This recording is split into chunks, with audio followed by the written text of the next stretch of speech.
People in the little town of Brookhaven rarely saw anything unusual. It was the kind of place where the biggest event of the week was the Saturday farmers market, and the faces you saw at the grocery store were the same ones you'd been seeing for years.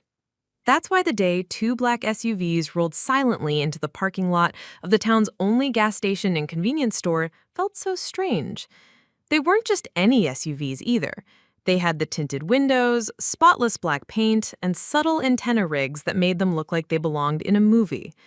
Inside the store, the young cashier had been scoffing under his breath only moments earlier, convinced the man at the counter was just another drifter telling tall tales. He didn't know yet that he was about to watch his assumptions get shattered in the most public way possible. Before we jump back in, tell us where you're tuning in from, and if this story touches you, make sure you're subscribed, because tomorrow I've saved something extra special for you. It had started like any ordinary afternoon. The hum of the freezers filled the small store, and the faint smell of fried food from the hot case hung in the air. Jeremy, the 20-year-old cashier, leaned against the counter scrolling through his phone while the man ahead of him sorted through a few items, a bottle of water, some jerky, and a bag of peanuts. The man looked like someone who'd spent far too many days on the road. Jeans worn thin at the knees, a faded brown leather jacket that had seen better years, and a pair of dusty boots that looked like they'd walked across half the country.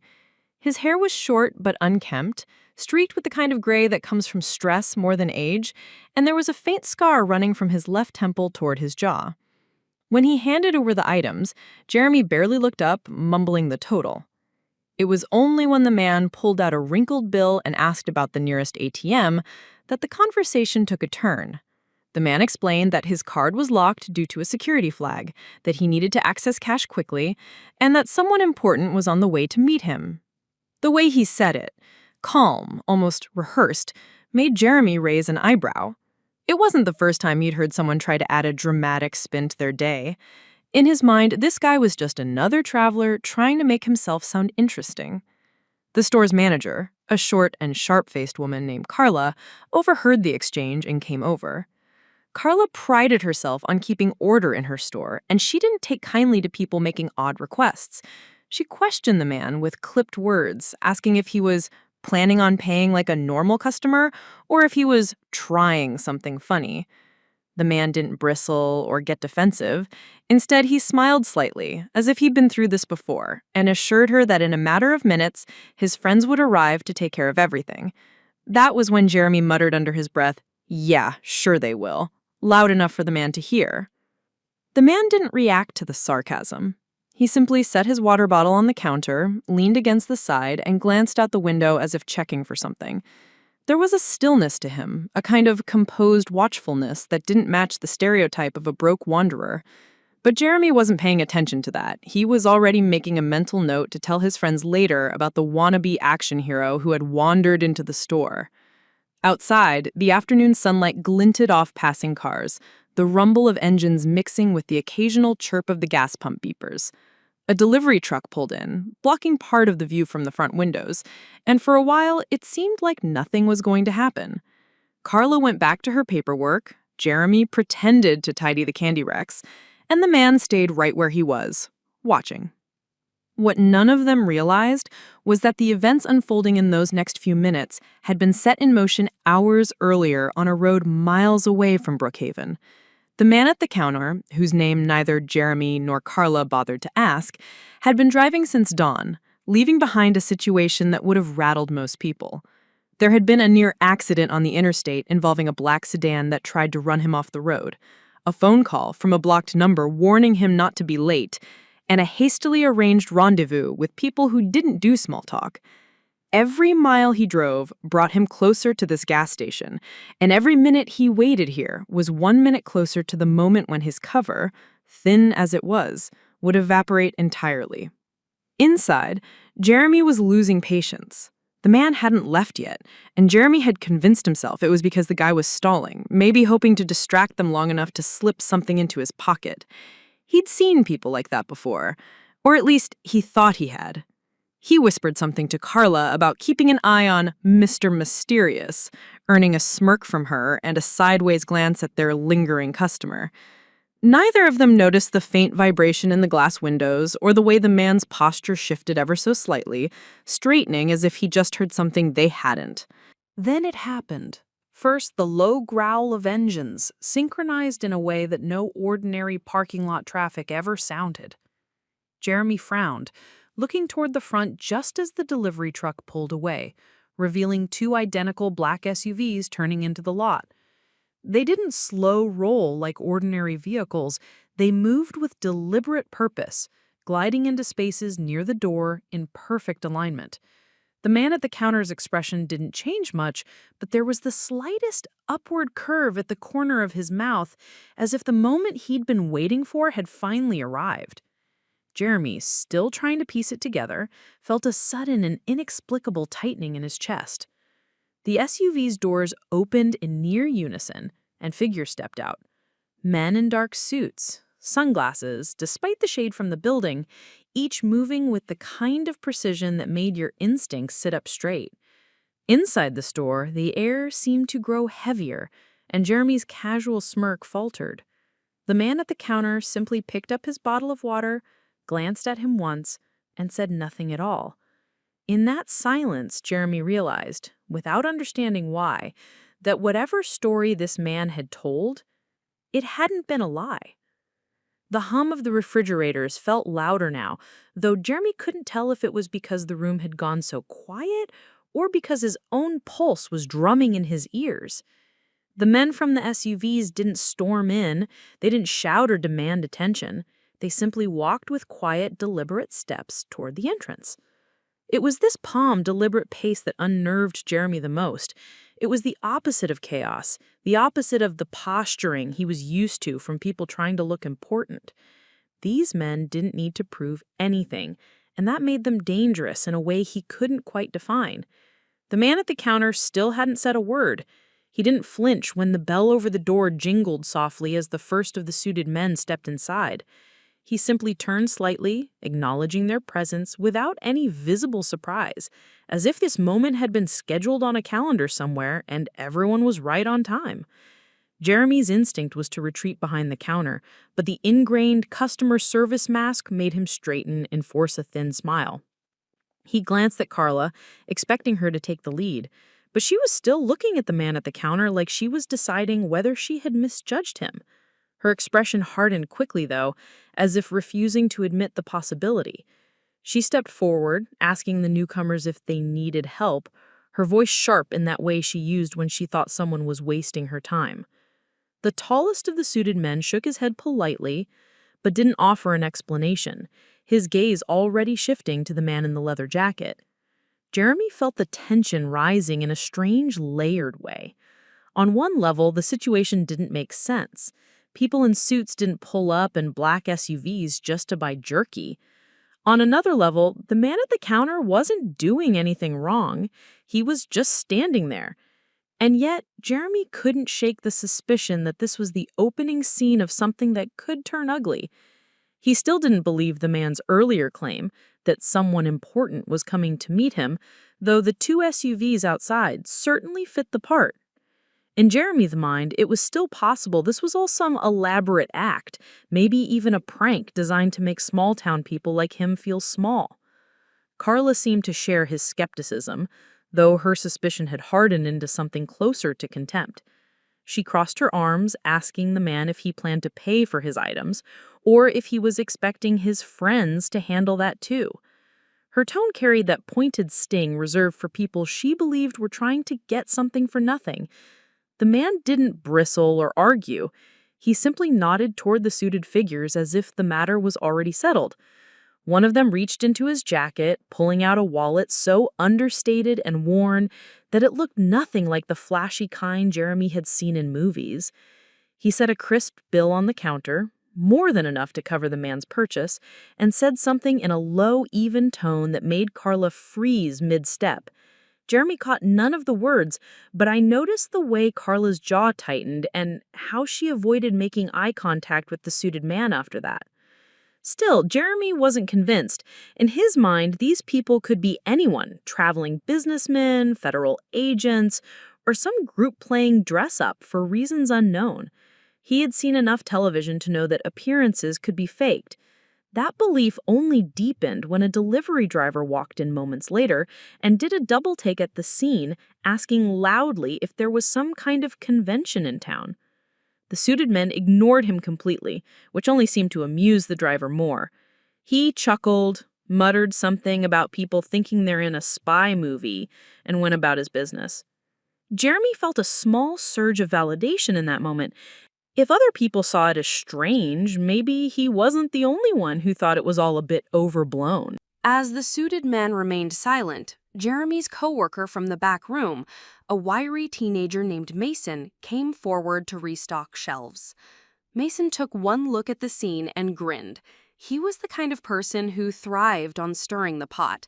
And without hesitation, he leaned toward Jeremy and whispered a remark about secret agent leather jacket holding up the line.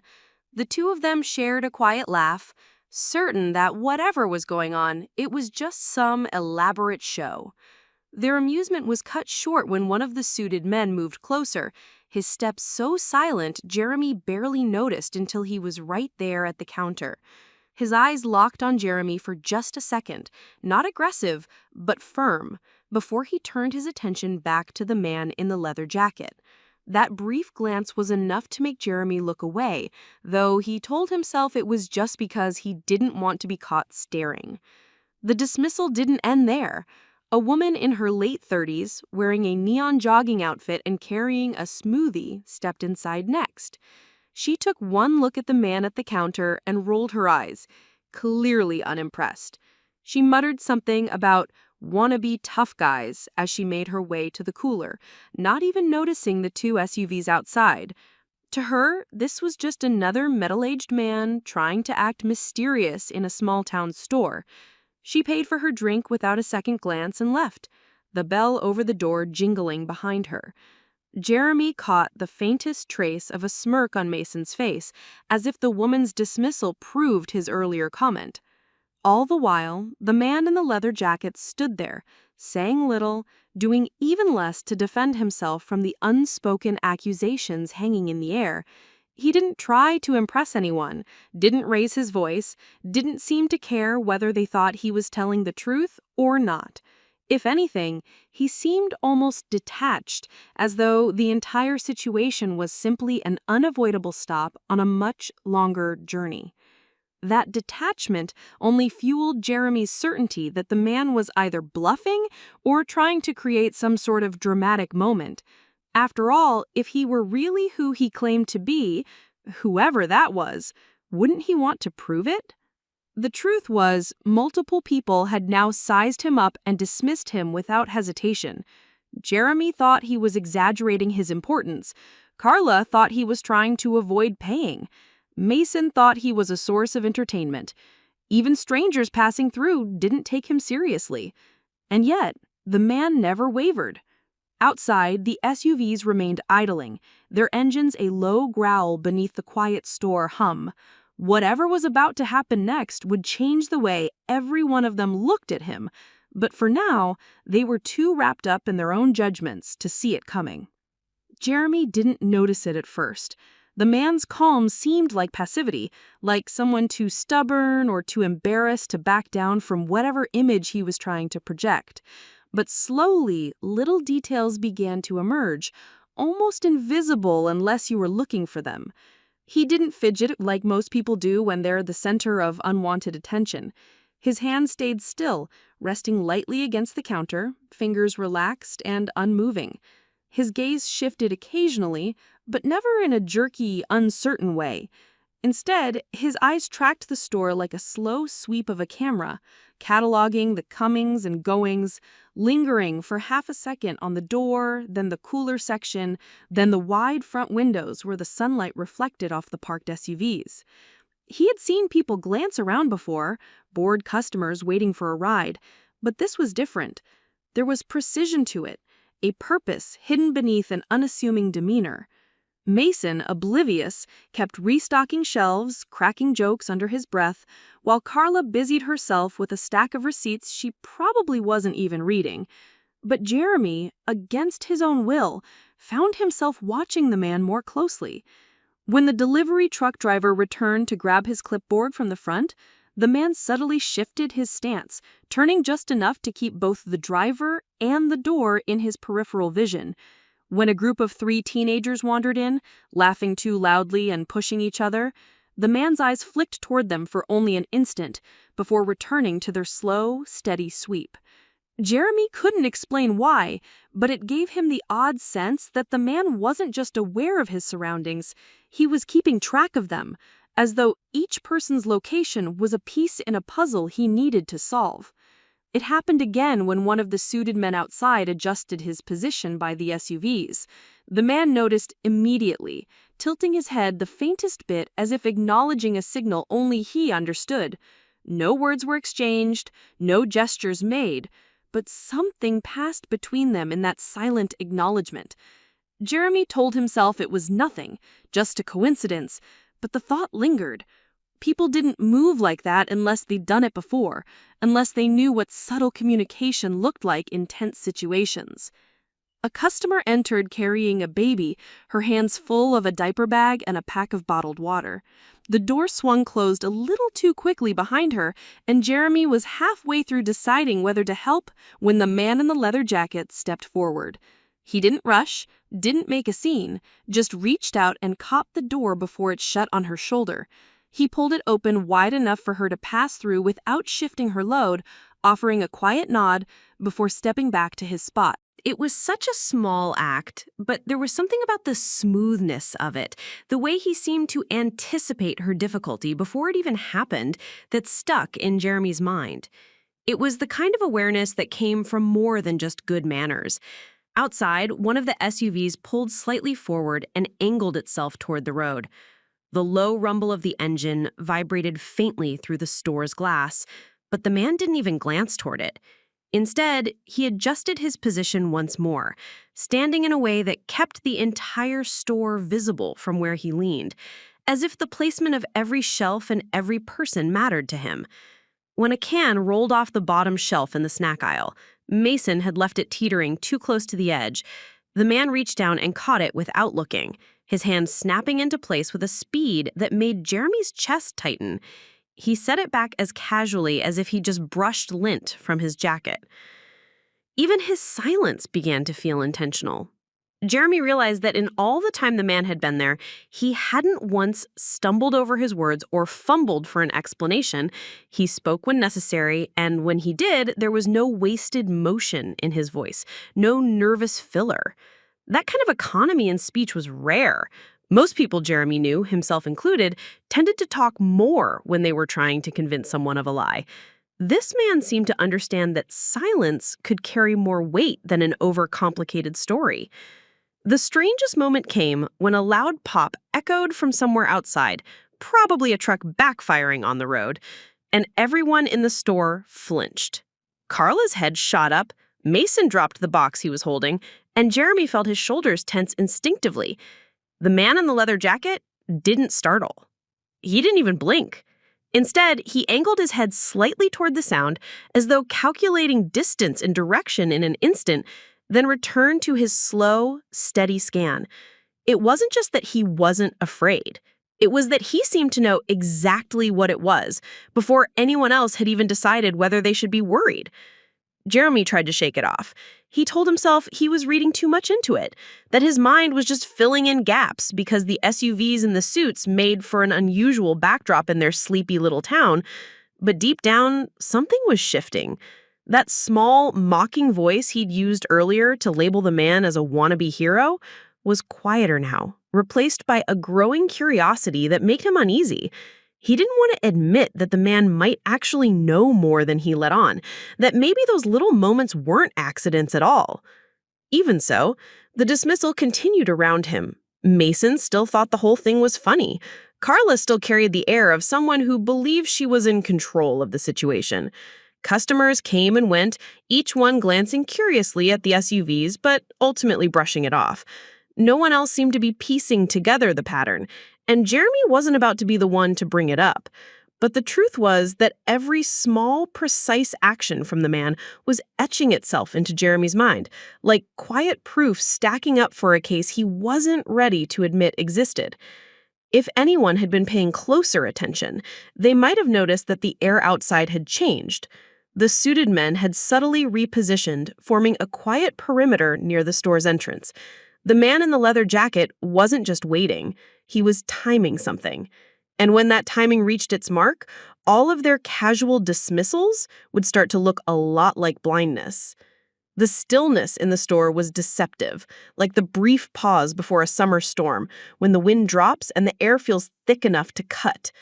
Outside, the two black SUVs idled in perfect symmetry, the dark glass of their windows hiding whatever was happening inside.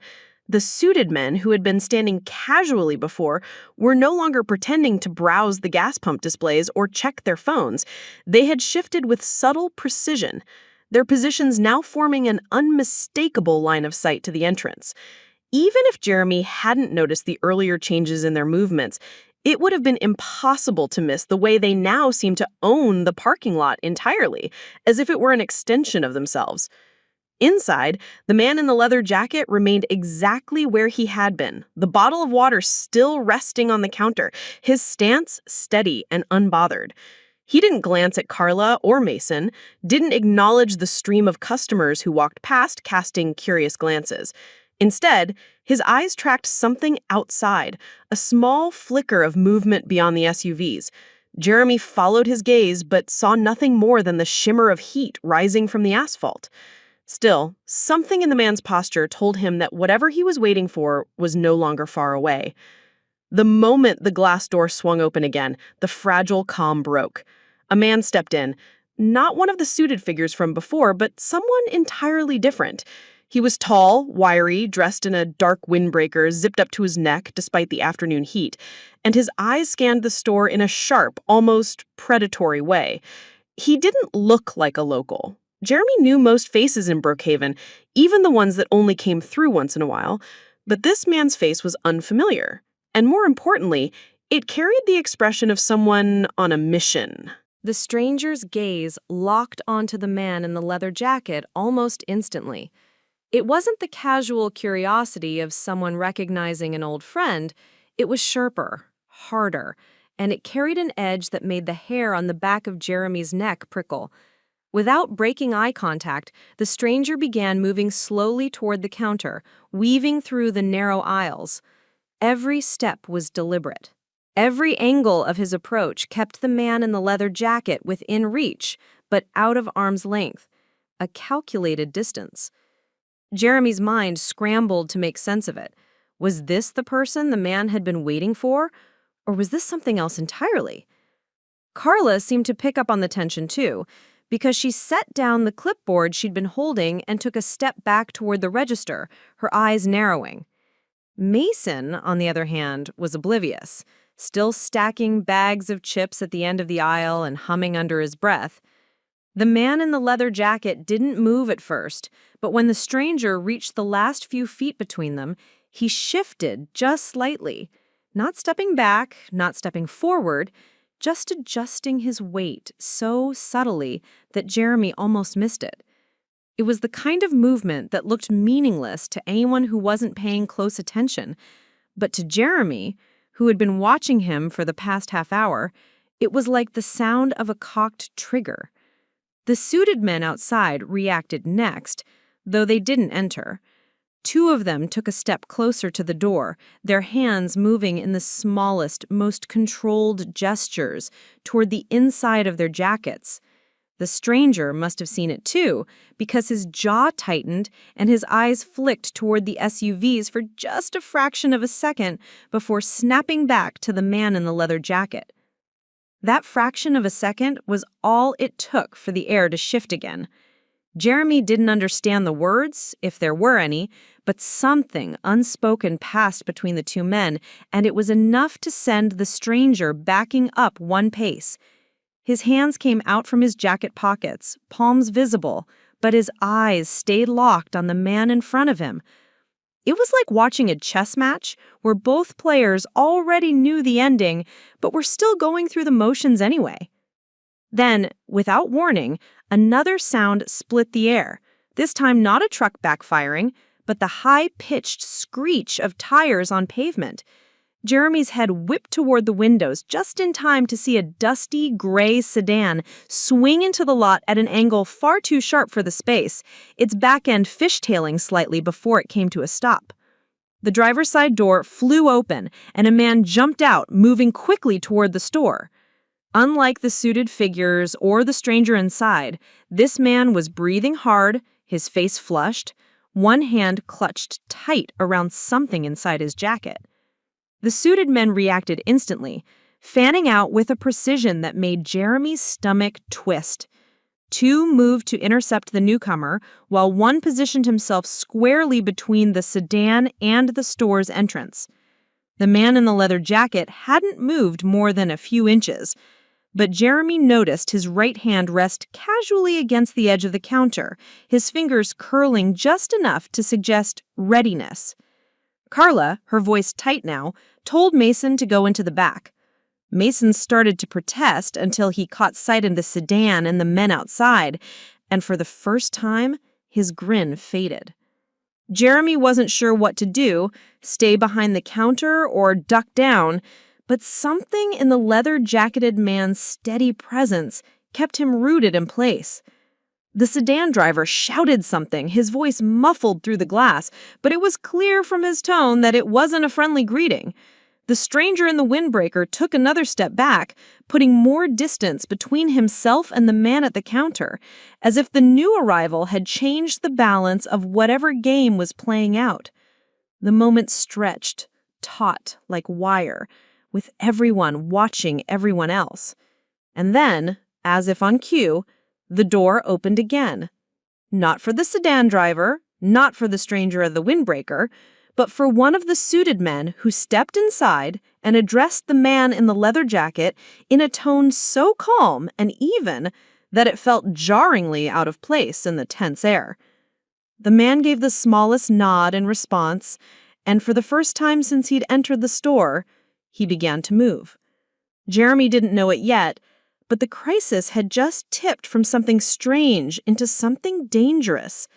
And when the next few minutes unfolded, the dismissals and assumptions that had been so easy earlier would start to unravel at a speed none of them could stop. The man in the leather jacket moved with a calm that didn't match the tension in the room. He didn't rush or make sudden gestures, but there was something about the way he stepped away from the counter that made Jeremy's stomach clench. His posture straightened almost imperceptibly, shoulders squaring, his chin lifting just enough to change his entire presence. For the past half hour, he had seemed like any other traveler, quiet, unassuming, maybe a little worn down by the road. Now there was a shift in the air around him, subtle, but undeniable, like a dim light slowly brightening. It wasn't arrogance. It wasn't aggression. It was the quiet confidence of someone who no longer needed to hide. The suited man who had entered with him moved to the side, giving him space without a word. Outside, the others held their positions, their movements sharp and purposeful. The man in the leather jacket walked toward the door with unhurried steps, but his gaze was now fixed and precise, his eyes locked on the sedan driver who had caused the commotion. Jeremy noticed how each step seemed measured, like he had mapped out the distance in his head before he even began moving. His boots made a muted sound on the tile, not loud enough to echo, but enough for everyone in the store to hear. The stranger in the windbreaker stayed where he was, his earlier predatory look now mixed with something else. Calculation, maybe even hesitation. He tracked the man's movement but didn't interfere, his jaw tightening with each step. It was as if he was waiting to see which way the tide would turn before making his move. Carla had stopped pretending to work. She stood behind the counter, eyes darting between the door, the sedan driver outside, and the man in the leather jacket. Mason was nowhere in sight, probably doing what Carla told him and staying in the back. As the man reached the glass door, the sedan driver shouted again, his voice carrying a note of urgency. Jeremy couldn't make out the exact words, but whatever was said made the man in the leather jacket pause just long enough to glance back over his shoulder. In that brief moment, Jeremy caught a clearer look at his face, the set of his jaw, the way his eyes seemed to weigh and measure every detail. There was nothing random about his attention. Everything was deliberate. He pushed open the door, stepping outside into the bright sunlight. Jeremy could see him through the glass, moving toward the sedan driver with the same composed steps he'd taken inside. The suited men subtly shifted their stance, creating a loose semicircle that kept bystanders from getting too close. The driver gestured animatedly, pointing towards something down the road, his movements sharp and agitated. The man in the leather jacket listened without interrupting, his head tilted slightly, his hands resting loosely at his sides. Something about his body language was different now. He no longer looked like a man simply waiting for a ride or trying to smooth over an awkward interaction in a convenience store. His movements carried an authority that was hard to define, as if he was used to people looking to him for answers. Even the suited men, who carried themselves like professionals used to operating without orders, seemed to orient subtly around him. Jeremy had never seen anything like it. It was the kind of presence that couldn't be faked. Inside the store, the stranger in the windbreaker began to move again. He drifted closer to the windows, watching the conversation outside with narrowed eyes. His stance shifted in small, controlled motions, like a predator circling the edges of a clearing. Jeremy had the uneasy sense that the stranger was calculating whether to intervene or disappear entirely.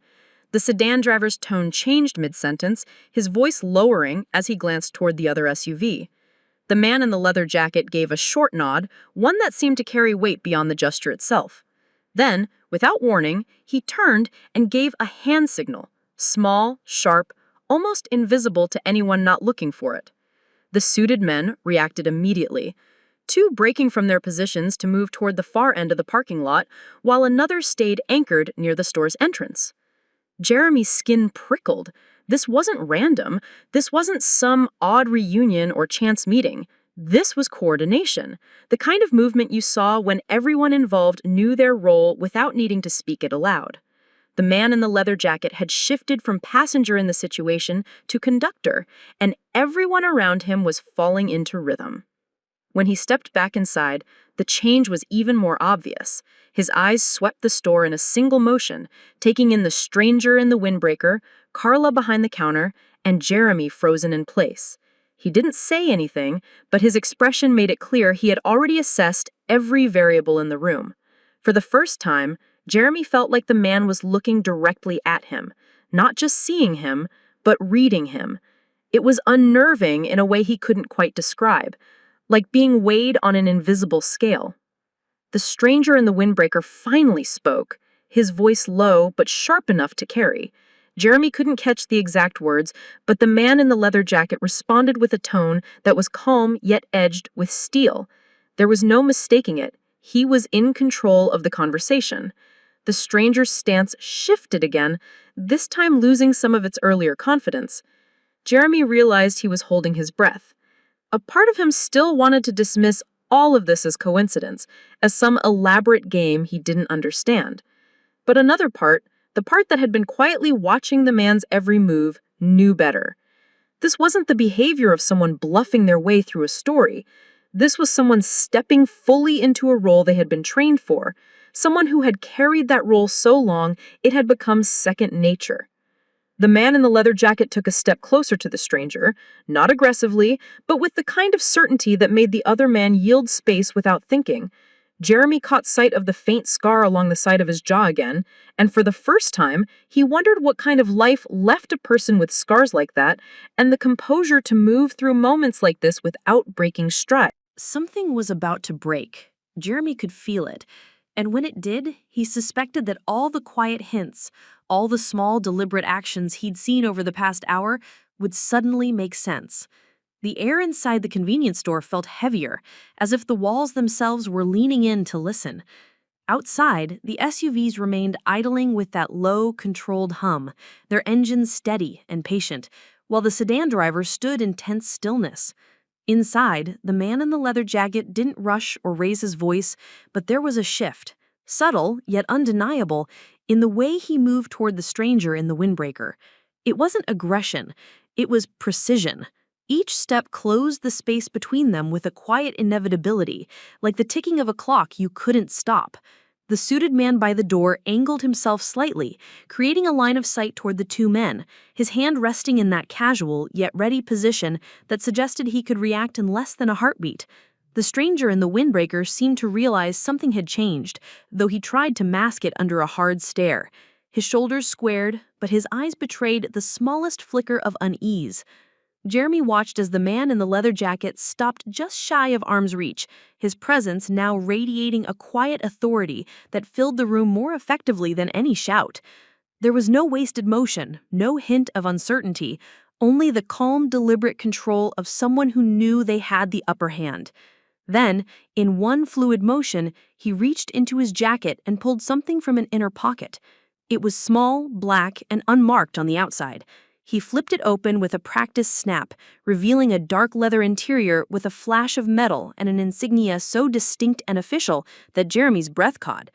The badge was not the kind you could buy in a store or fake with a cheap printer.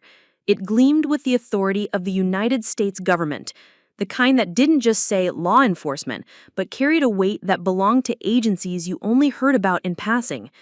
The stranger in the windbreaker's expression faltered. His lips pressed into a thin line, and his eyes shifted from the badge to the man holding it.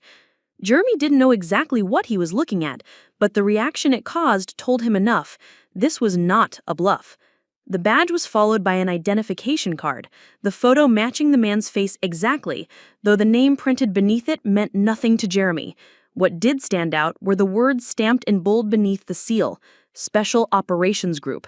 There was a silence so sharp it seemed to press into the skin. Even Carla, who had been glued to the background, shifted her stance, her eyes wide as if she suddenly realized the gravity of what she was witnessing. The man in the leather jacket closed the badge holder and slid it back into his pocket with the same smooth efficiency he had pulled it out. His voice, when he spoke, was calm, almost conversational, but it carried the kind of authority that didn't need to be raised. Whatever he said was short, precise, and left no room for negotiation. The stranger in the windbreaker gave a small, reluctant nod, the tension in his shoulders melting just slightly, as though some invisible standoff had been settled without a single punch thrown. Jeremy's mind raced, trying to piece together what he had just seen. This wasn't just some guy who knew a few people in suits. This was someone who operated on a level far above anything Jeremy had ever encountered. Someone whose life was woven into a network of power and responsibility most people only saw in movies. The man in the leather jacket turned away from the stranger without another glance, as if the matter was already decided. He moved back toward the counter, his composure never wavering, while the suited man at the door shifted just enough to let him pass without breaking their protective formation. Outside, the SUVs adjusted their position slightly, the drivers inside scanning the lot with methodical attention. The sedan driver approached the glass door but didn't enter, his gaze locked on the man in the leather jacket with a mix of relief and urgency. Jeremy could feel the questions burning in his throat, but the gravity of the moment kept him silent. It was clear now that this man was not someone to be underestimated, not someone you casually accused of lying. Every detail, from the calm way he handled the confrontation to the way the others deferred to him, pointed to a man used to operating in situations that demanded absolute control under pressure. The stranger in the windbreaker took a slow step back, his eyes darting toward the exit. There was no more bravado in his stance, only the careful movements of someone who recognized he had miscalculated badly. The man in the leather jacket didn't even acknowledge him again. Whatever message had been sent was loud enough without words. Jeremy's gaze followed him as he stopped near the counter, exchanging a quiet word with Carla, who nodded quickly and began typing something into the register. She no longer looked irritated or skeptical. Now her every movement was tinged with respectful caution. The man in the leather jacket handed her a card. Not cash, not a standard credit card, but something black and metallic with embossed lettering Jeremy couldn't make out. From his distance, Carla swiped it without hesitation, the register beeping softly as the transaction processed. When he finally looked up, his eyes swept the room one more time, not in suspicion, but as if cataloging every face, every position, every potential variable. Then, almost as an afterthought, he glanced toward Jeremy. It was only for a second, But in that second, Jeremy felt like the man saw straight through him. Every assumption, every doubt, every careless judgment laid bare. Outside, the SUV's engines shifted in tone, as if they were preparing to move. The man in the leather jacket stepped toward the door, the suited man at his side, and as they passed into the sunlight, Jeremy realized he was holding his breath again. Something about this moment, the ease with which the man had revealed just enough of his identity to command the entire situation, felt like the midpoint in a story Jeremy hadn't realized he was part of until now. The door swung closed behind the man in the leather jacket and the suited guard, but the atmosphere inside the store didn't relax. If anything, the tension seemed to have seeped into the walls, settling over the space like an invisible weight. Jeremy stood frozen behind the counter, his mind replaying the brief flash of the badge, the way it seemed to silence the stranger in the windbreaker without a single argument. He couldn't shake the image of those black SUVs waiting outside, their presence steady and unmoving, like watchful sentinels. The sedan driver still lingered near the entrance, his eyes tracking the man in the leather jacket as he moved toward the vehicles. From where Jeremy stood, he could see the moment the SUV's doors opened almost in perfect sync. Two more figures stepped out, both in dark clothing that didn't scream authority but radiated it all the same. Their movements were economical, precise, as if they'd been trained to waste nothing, not time, not motion, not attention. Across the parking lot, a pair of men sitting in a dusty pickup truck turned their heads, watching the SUVs with a mixture of curiosity and something sharper, something more calculating. Jeremy didn't know them, but the way their eyes narrowed told him they weren't just passing by. The man in the leather jacket stopped at the first SUV, speaking to one of the newly arrived figures. The conversation was brief, but even from a distance, it was clear that instructions were being given and received with unquestioned efficiency. The stranger in the windbreaker slipped out of the store quietly, his earlier confidence completely dissolved. He kept his head low, moving quickly toward a compact car parked a few rows down. The suited guard didn't follow, didn't even glance at him, which made Jeremy wonder if they had decided he was no longer a threat, or if they knew exactly where he was headed and simply didn't care because they already had it under control. Carla stood a few feet away, pretending to check her phone, though Jeremy could tell she was watching every movement outside with the same mix of fear and fascination he felt. Somewhere deep in his chest, he felt an uneasy twist. This wasn't just an awkward misunderstanding anymore. Whatever was unfolding out there had edges, sharp ones, and if those SUVs were involved, then the stakes were far higher than anything Jeremy was used to. Outside, the man in the leather jacket climbed into the lead SUV, the doors shut with a heavy finality, the engines revving just slightly before the convoy began to reposition in the lot. The dusty pickup truck's occupants exchanged a look, then started their engine as well, as though they had decided this was their cue to make a move. Jeremy didn't know what was about to happen, but he could feel it in the tightening air. Something was coming, and it wasn't going to stay outside for long. The sound of the engines outside deepened, a low rumble that seemed to vibrate through the glass of the storefront. Jeremy felt his pulse quicken as the black SUV shifted position, one pulling up closer to the entrance while the other slid sideways across the lot, effectively blocking the only direct exit. The dusty pickup truck hesitated for a moment, caught between retreat and challenge, its driver gripping the wheel tightly while the passenger made a quick motion as if reaching under the seat. Jeremy's stomach knotted. He had never seen anything like this outside of a movie, but here it was, unfolding in the mundane parking lot of the store he worked at every day. The man in the leather jacket stepped out of the lead SUV again, this time without the suited guard, and his posture carried an unmistakable authority that no badge could match. He didn't rush, but every step he took toward the pickup radiated purpose. One of the other SUV passengers flanked him, scanning the area with a subtle turn of the head, eyes constantly moving. The driver of the pickup clearly thought better of whatever he had been planning, because the vehicle suddenly jerked into reverse, tires squealing against the asphalt as it backed toward the far end of the lot. But the second SUV moved like it had anticipated the retreat, cutting them off again with precision that made Jeremy's skin prickle. Carla moved closer to the counter, her voice low as she asked if they should call the police, but Jeremy didn't answer. He had a feeling this wasn't the kind of situation where local law enforcement would be the deciding factor. The man in the leather jacket stepped beside the driver's side of the pickup and leaned in slightly, saying something Jeremy couldn't hear. Whatever it was, it caused the passenger to raise both hands slowly, fingers spread wide, before the driver followed suit. The tension in the air seemed to shift, not easing, but changing shape, as if whatever threat had been present was now being contained. One of the SUV men opened the pickup door and guided the passenger out, patting him down quickly and efficiently. Jeremy realized he had been holding his breath. This was no random scuffle. It was controlled, deliberate, and orchestrated with a level of coordination that left no doubt in his mind. The man in the leather jacket was someone used to taking charge in dangerous situations. And suddenly, Jeremy understood that whatever story he thought he had walked into earlier when he accused the man of lying, it was only a fraction of the truth. The real story was unfolding now, in front of his eyes, and it was bigger than anything he could have imagined. The rest of Jeremy's shift moved with a strange, hollow stillness, as if the air inside the store had thickened after the man's departure. Customers came and went, the register beeped, and bags rustled, but Jeremy's focus was somewhere else entirely.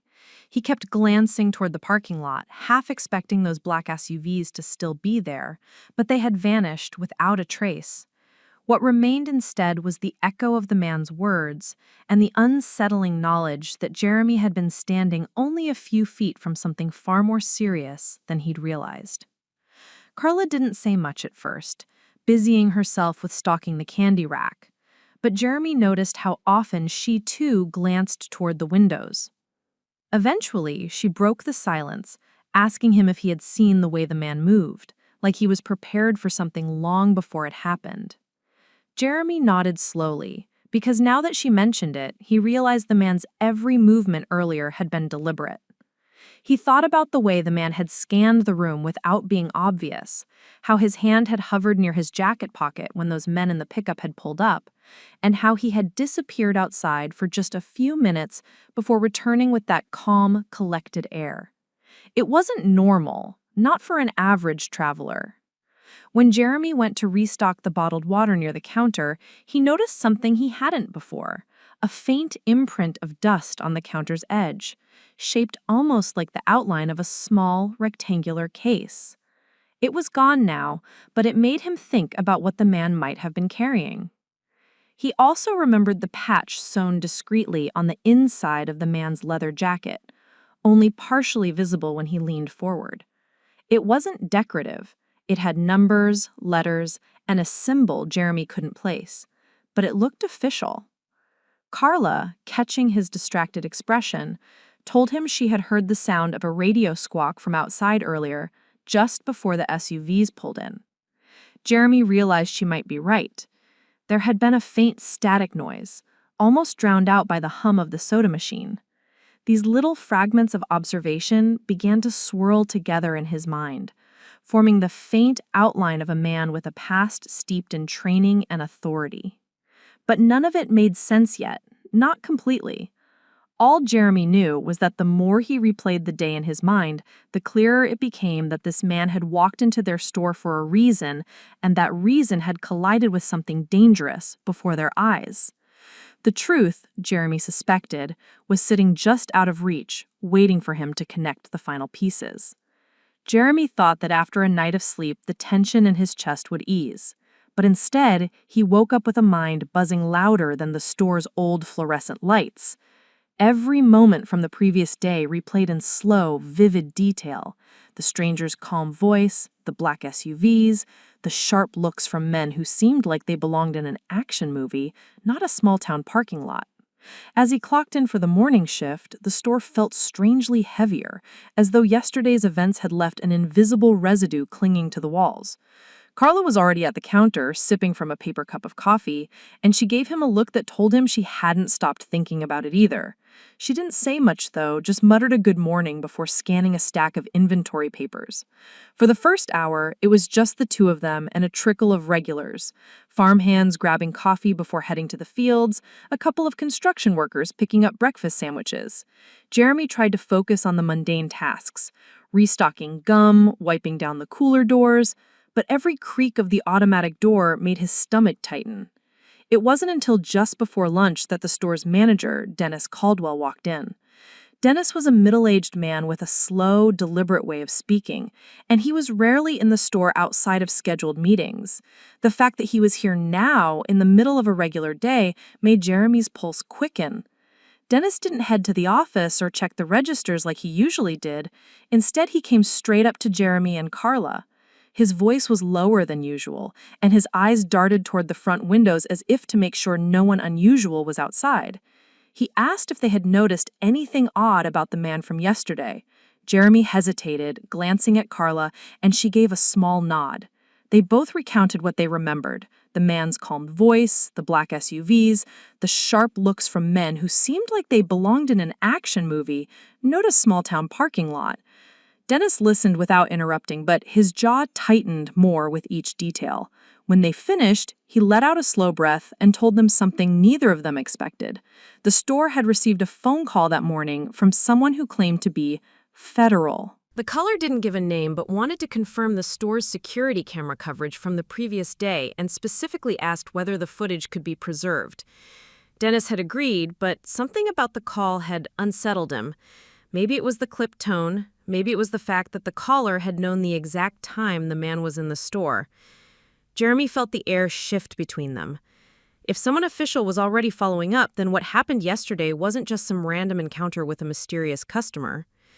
Dennis lowered his voice further, warning them not to talk to anyone else about it, not to speculate with customers, and especially not to share anything on social media. His words carried an edge of seriousness that Jeremy had never heard from him before. He said that sometimes when people like that man passed through, it was better to just let them do what they needed to do and not get involved. Jeremy wanted to press him, to ask if Dennis knew more than he was saying, but the look in the manager's eyes stopped him cold. It was a quiet, firm warning, the kind that didn't need to be explained. Carla, who usually had something to say about everything, stayed completely silent, her lips pressed in a thin line. After Dennis left, the store felt emptier than it had all morning. Jeremy found himself looking at the security camera monitor behind the counter, watching the feed of yesterday's footage that was still queued up on the hard drive. There was the man, walking in, browsing the aisles, leaning against the counter with that subtle but commanding posture. It struck Jeremy how little he had actually spoken, and yet how much presence he carried. The moment where the black SUVs pulled into the lot was just as unsettling to watch on screen as it had been in person. There was something almost choreographed about how the man moved toward the door and how the pickup truck eased away, as if both parties had communicated without words. As Jeremy watched, a realization began to take shape in his mind. This wasn't just about the man's identity. Whatever was going on was bigger, involving other people, other vehicles, and now, apparently, federal interest. He felt the urge to keep watching the footage over and over to search for tiny details they might have missed. But the longer he stared, the more it felt like staring into a storm he couldn't possibly predict. Carla finally broke the silence, muttering that maybe Dennis was right and they should just let it go. Jeremy nodded, but deep down he knew he wouldn't be able to. Something about the man, the way the air in the store had changed when he walked in, had hooked itself into Jeremy's thoughts. He had the uneasy sense that this wasn't over, that whatever the man had been doing yesterday, the ripples were still moving outward, and sooner or later, they would reach the store again. The following morning, the world outside seemed calm, almost deceptively so. The August heat was already creeping in before noon, casting a shimmer over the cracked asphalt of the parking lot.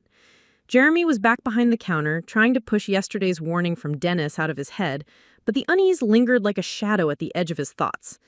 The store was steady with customers, parents with restless kids picking up snacks, truckers refueling and grabbing coffee, a couple of teenagers buying sodas before disappearing toward the skate park. But even the normal chatter couldn't erase the tension that had sunk into his bones. Carla arrived for her shift just before lunch, tossing her bag behind the counter. She had that same wary look as yesterday, like she was carrying a secret she couldn't shake. Jeremy didn't ask. He figured they were both doing the same thing, pretending to focus on work while waiting for something. Around 1 o'clock, the parking lot emptied briefly, a rare lull. Jeremy leaned against the counter, idly scanning the rows of shelves when he noticed a dark shape near the far corner of the lot, just beyond the last gas pump. At first, it looked like an ordinary SUV, but something about it caught his attention. It wasn't parked like the others. It was angled slightly toward the store, engine running, windows tinted dark enough to be mirrors. He told himself it could just be someone waiting for a passenger, but as the minutes passed and the vehicle didn't move, the hair on the back of his neck stood up. A man stepped out from the driver's side, tall and broad-shouldered, wearing plain clothes but moving with a deliberate calm that seemed oddly familiar. He didn't come inside. Instead, he leaned against the hood, facing the road as if waiting for something. Then another SUV, this one black, rolled slowly into the lot and stopped 2 spaces down. Its driver stayed inside, but he could see the faint movement of someone's head turning toward the store. Carla noticed it too. She didn't say a word, just glanced at him with wide eyes. The stillness of the moment felt unnatural, as if the air itself was holding its breath. Jeremy couldn't help but think of the black SUVs from that first encounter. His pulse quickened as he remembered Dennis's warning. Was this connected? Were they here for the man from the other day, or for them? A few customers came and went, seemingly oblivious to the quiet standoff unfolding outside. Jeremy forced himself to ring them up as if nothing was wrong, but every time the door chimed shut, he glanced back toward the lot. That was when he noticed something that made his stomach tighten.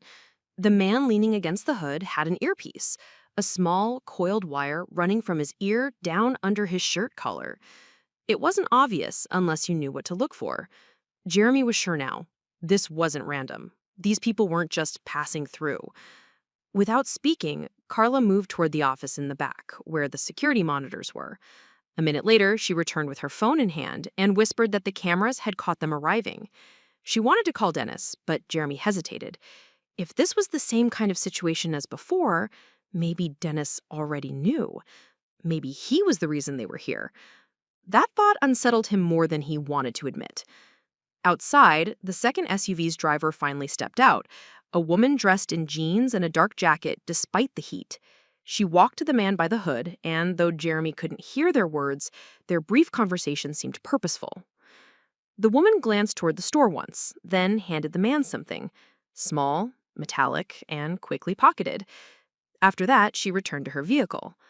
For a moment, Jeremy thought they might leave, but instead they stayed exactly where they were, engines idling.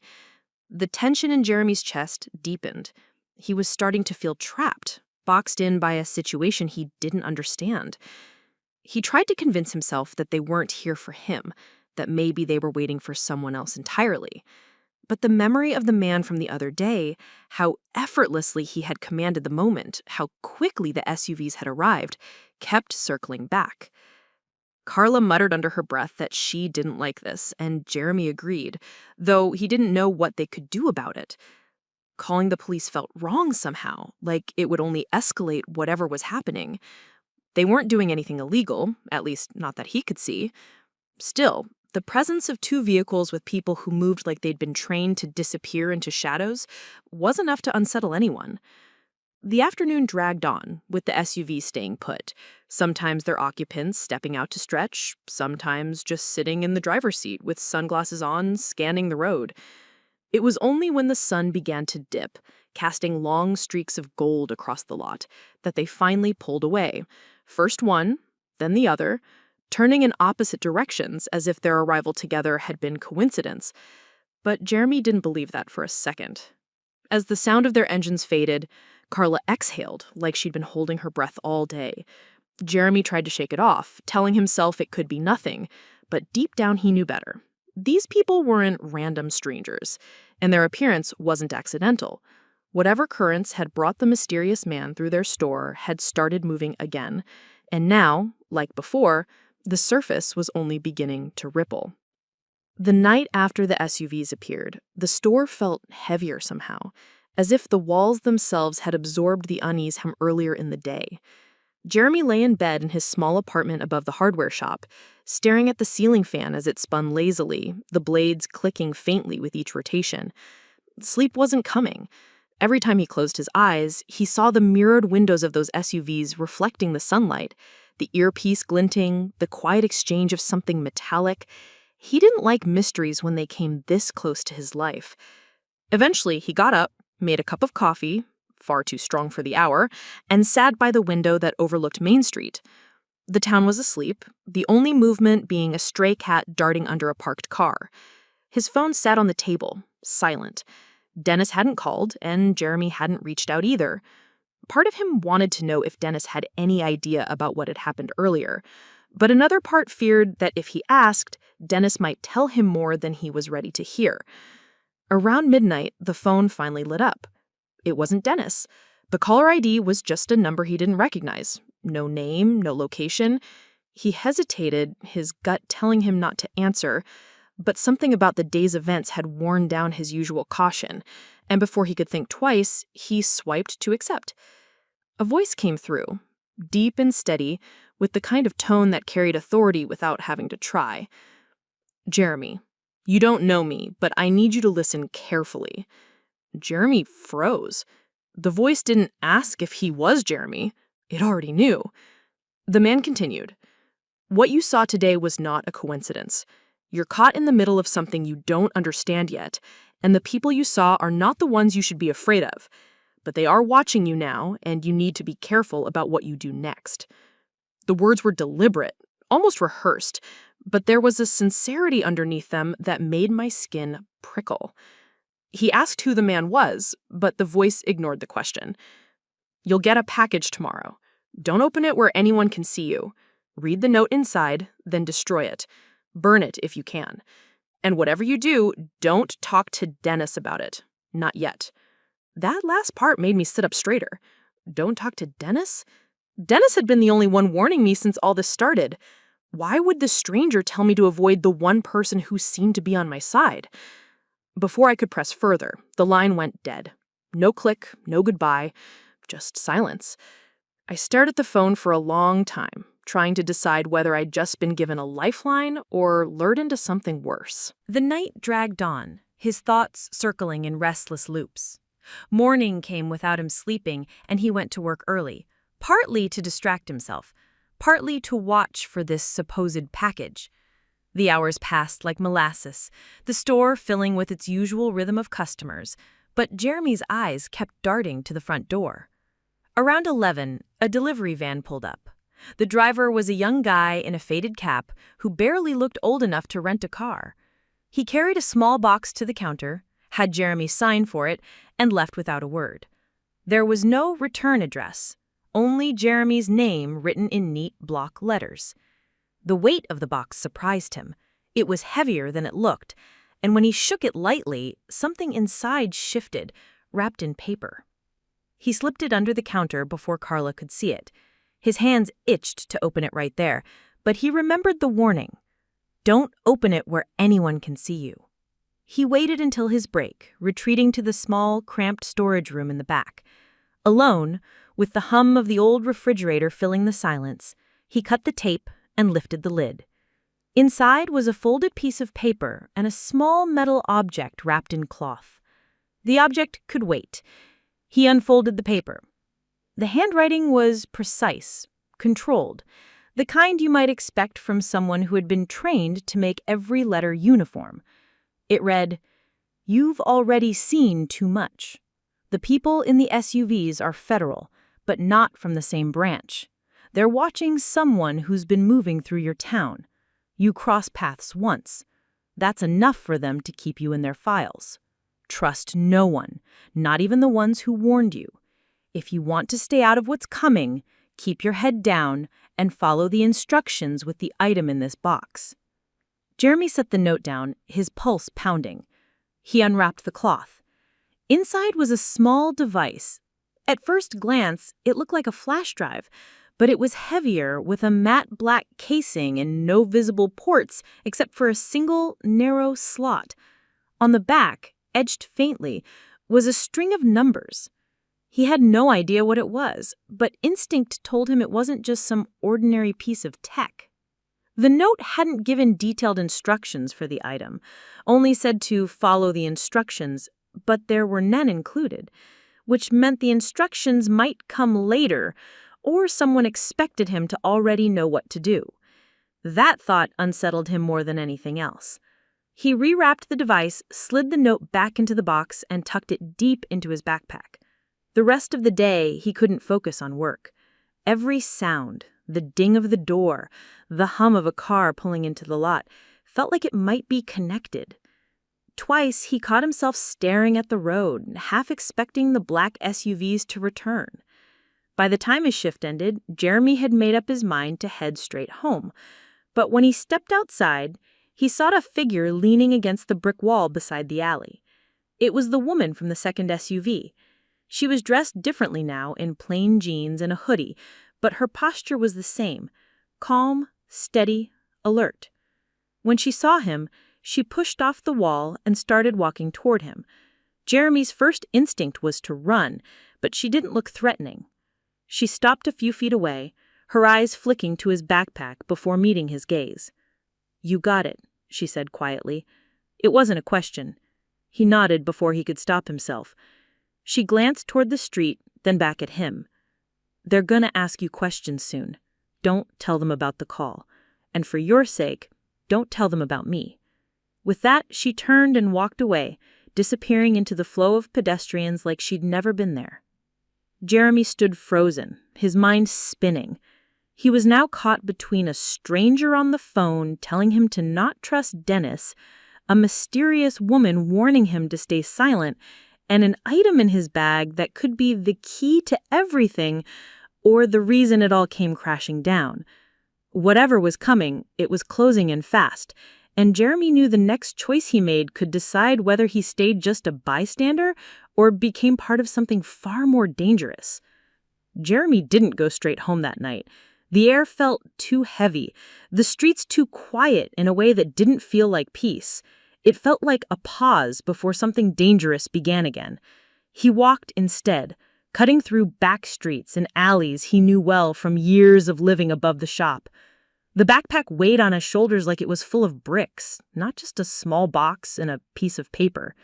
His mind kept replaying the woman's voice, calm but edged with urgency, warning him to not tell anyone about her or the call. He couldn't figure out whether she was protecting him or using him.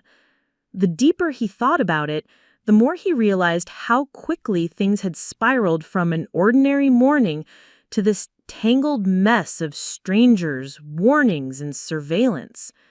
When he finally reached his apartment, he locked the door behind him and pulled the curtains shut before even turning on a light. The box came out first. The cloth-wrapped device and the note placed on the table. The etched numbers caught the dim glow of the lamp. They weren't random. He recognized part of the sequence as a local area code, which made no sense for something that looked military-grade. He wondered if it was a code, a frequency, or maybe coordinates.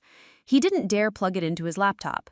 If this was the kind of thing that involved federal agents, connecting it to anything could be like turning on a flare for whoever was watching. But the longer he sat there, the more the thought nagged at him. What if this was his only chance to find out what was going on before it was too late? He decided to test it, but not at home. If he was going to take a risk, he wanted it somewhere public, somewhere he wouldn't be cornered. He stuffed the device back into the cloth, then the box, then into his backpack again. Before leaving, he grabbed an old prepaid flip phone he kept in a drawer for emergencies. It had no contact list, no apps, nothing that could be traced easily. He figured if things went wrong, at least his main phone wouldn't be compromised. The public library was still open for another hour, and its computer lab was rarely full this late in the evening. He walked there, scanning every car and passerby, half expecting to see the black SUVs again. When he reached the library, the fluorescent lights felt almost too bright after the dim streets. He picked a computer station in the far corner, out of direct view from the main desk. His hands moved slowly, deliberately, as he unwrapped the device and studied the slot on its side. It didn't match any standard USB, more like a narrow card reader. He hesitated again, the weight of the warning echoing in his head, then slid the device into the port with a faint click. The screen didn't light up with any program or file. It went black for a moment, then lines of text began to appear, white on a dark background. No graphics, no interface, just plain text. At first, it was gibberish, strings of characters and numbers. Then words began to form.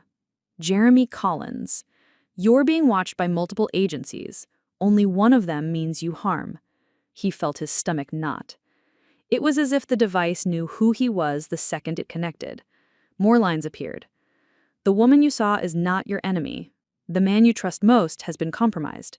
Do not return to your apartment tonight. His pulse thundered in his ears. He didn't have to guess who the man you trust most meant. Dennis. But how? And why would Dennis, of all people, be working against him?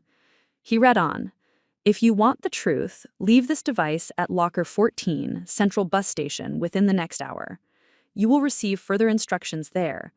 He glanced around, but no one seemed to be watching him. Still, he knew better than to believe appearances. He yanked the device from the computer, the screen snapping back to the library's default desktop, and quickly packed it away. Central Bus Station was across town, and if he hurried, he could make it before closing. But the warning about his apartment gnawed him. If he couldn't go home, where could he go? And more importantly, who was sending these messages, and how did they know so much about his life? The streets felt even emptier now, the sound of his footsteps swallowed by the night. Every time headlights appeared, his pulse spiked until the vehicle passed. When he reached the bus station, he kept his head down, moving quickly toward the row of rental lockers. Number 14 was at the far end, its paint chipped and the lock old but functional. He placed the device inside, shut the door, and turned the key. For a moment, he just stood there, staring at it, as if expecting something to happen. Nothing did. No shadowy figure appeared. No whispered voice told him the next step. He slipped the key into his pocket and left, but not before noticing a man in a baseball cap sitting near the vending machines, his eyes tracking Jeremy a little too carefully. Jeremy didn't break stride, but every nerve in his body screamed that he was being followed. He stepped outside and blended into a group of passengers unloading from a late bus, using them as cover to slip down a side street. Only when he'd put several blocks between himself and the station did he allow himself to slow down. But now he had nowhere to go. His apartment might not be safe. The shop was too exposed, and he couldn't risk contacting Dennis until he knew the truth. His phone buzzed in his pocket. It was the prepaid one, and the number on the screen was all zeros. He answered cautiously. The same voice from the night before spoke. Calm but firm. You did well. Now listen. Someone will try to make contact with you within the next 24 hours. They'll offer you protection. Don't take it. They're the ones who've been trying to tie this whole mess to you. Stay in the open, but don't stay still. I'll call again when it's safe. Before Jeremy could ask anything, the line went dead again. He stood there in the cool night air, his breath coming faster, the city around him suddenly feeling like a maze where every turn could lead into a trap. Somewhere out there, people were moving pieces in a game he didn't understand yet, and he was one of those pieces. The only thing he knew for sure was that the circle around him was tightening, and if he didn't figure out who was truly on his side, he might not get the chance to find out at all. Jeremy didn't sleep. He moved from street to street, sitting for short stretches on park benches, nursing cups of coffee in all-night diners, and keeping himself surrounded by strangers, but never staying long enough to be predictable. The city felt different now. Every corner shadowed, every glance from a passerby weighed with suspicion. By the time the sun rose, his nerves were raw, and his mind had sunk into a focused, taut state of watchfulness. If someone was coming for him in the next 24 hours, he needed to be ready. His first decision was to find a vantage point, a place where he could see without being seen. He settled on an old rooftop parking garage, overlooking the bus station where he'd left the device. From there, he had a clear view of the entrance, the lockers, and most of the surrounding streets. He crouched near the edge, a pair of binoculars pressed to his eyes, scanning every face. 2 hours passed before anything stirred his suspicion.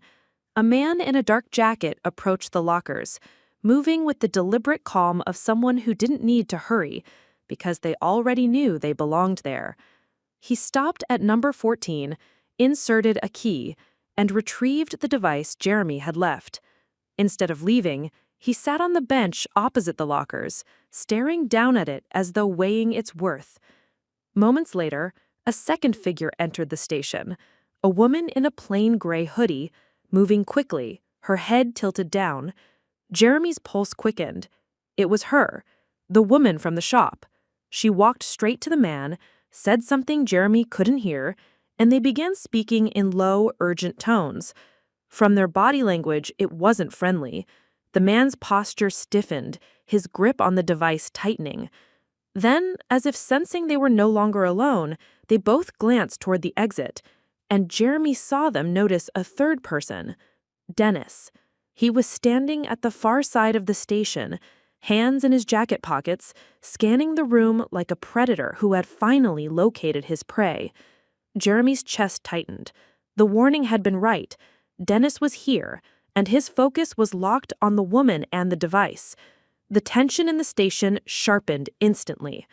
The woman in the hoodie spotted Dennis, slipped something small from her sleeve into her pocket, and took a step back. The man in the jacket rose slowly, tucking the device inside his coat. Then it happened fast, too fast. Dennis moved toward them, his path steady and unhurried, but leaving no doubt about his intent. The woman glanced around, as if gauging escape routes. She bolted toward the side exit, the man with the device following a half-second later. Dennis changed direction without hesitation, pursuing them both into the street. Jeremy didn't think. He ran for the stairwell, taking the steps 3 at a time, the sounds of his breath and pounding feet filling the concrete shaft. By the time he burst out onto the sidewalk, the chase was already half a block ahead. Horns blared as the woman darted across traffic, narrowly missing a speeding taxi. The man with the device followed her lead, but Dennis was relentless, cutting through obstacles with an ease that made Jeremy's stomach churn. Jeremy kept pace from a distance, trying to stay unseen but ready to intervene if the wrong person got their hands on the device.